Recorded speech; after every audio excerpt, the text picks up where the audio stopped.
Hello mga kamami, welcome back po sa ating pagluluto. Ngayong araw pong ito ay magluluto po tayo ng paksiw na pampano. Simping paksiw ng pampano po. Okay, so ito na po ang ating mga ingredients. Ito po yung mga ingredients natin: luya, bawang, sibuyas, sili, seasoning, suka, pamintang buo, asin, pampano, at lalagyan din po natin ng ampalaya para naman po may halong gulay, tsaka kangkong. Supposed to be, ang nilalagay ko po dito sa paksiw is dahon ng kamote. Wala tayong dahon ng kamote, so pwede na po yan. So tara na, magluto na tayo. Okay, mag-i-start na po tayo magluluto. Uunahin po natin yung mga ingredients na hiniwa. So lalagyan po natin ng ginger. Sunod po sibuyas, bawang,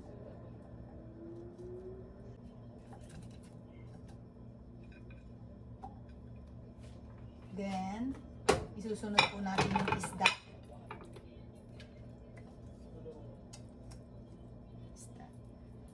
Then ipatong po natin yung natitirang ingredients na sibuyas, bawang, tsaka luya.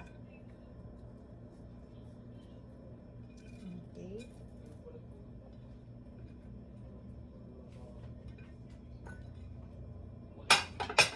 Lagyan na po natin ng asin.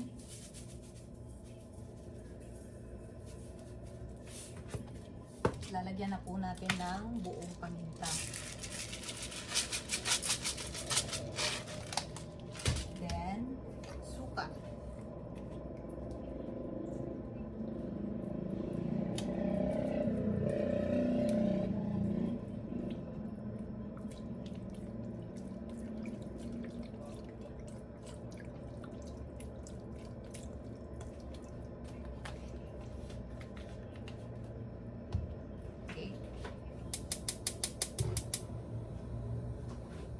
So, tatakpan na po natin.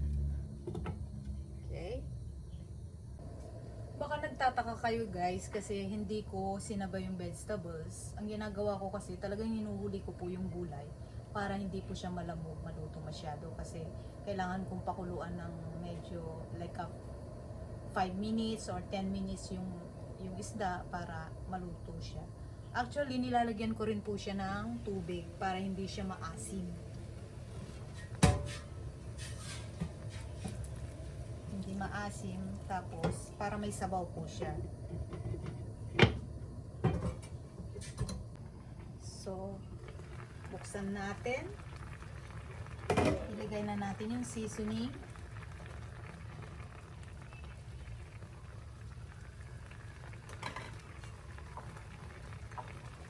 Siya nga po pala, naglalagay po ako sa paksiw ng chicharon para yung may twist. Iba yung lasa niya.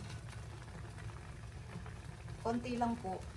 Tapos ilagay na po natin yung sili, palaya.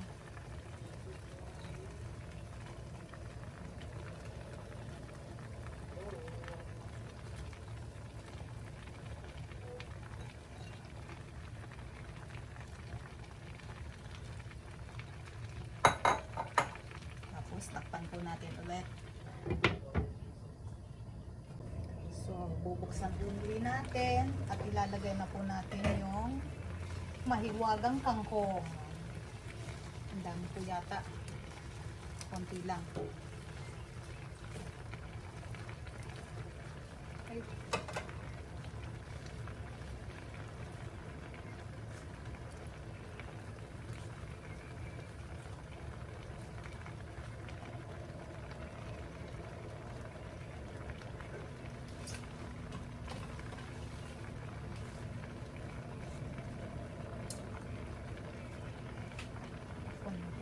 Ulit. So, eto na. Bubuksan na natin. Time to tikiman na. Ito yung pinakaaantay ng lahat. Ang tikman, ang niluluto. Titikman na po natin. Kung pasado po ba o hindi. good. So hanggang dito na lang po ang ating pagluluto. Sa susunod po uli, maraming salamat po and God bless everyone. I love you all. Bye!